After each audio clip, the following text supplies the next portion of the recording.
Di mawawaglit sa ating isipan ang karangalan at kadakilaan ng ating mga guro. Pinangako ko noong nakalipas na SONA na walang magre-retirong guro na Teacher 1. Ngayon, mahigit 80,000 guro at schoolhead sa pampublikong paaralan ang na-promote gawa ng ating expanded career progression.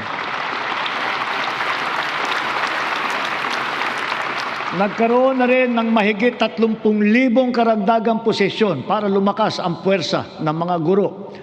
To facilitate effective instruction, we also continue to provide them with helpful and innovating teaching aids such as smart TVs, laptops, tablets, free mobile data, even lapel microphones.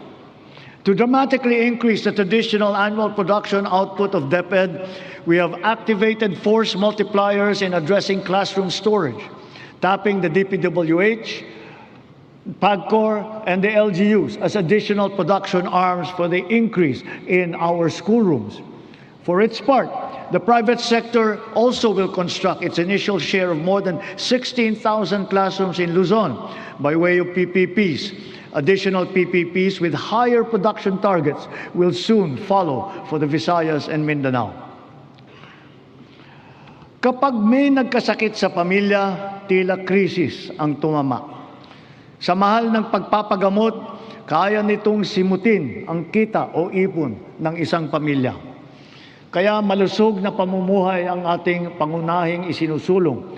Kumpletong bakuna, maayos na nutrisyon, regular na ehersisyo at pag-iwas sa masamang bisyo at mapanganib na gawain.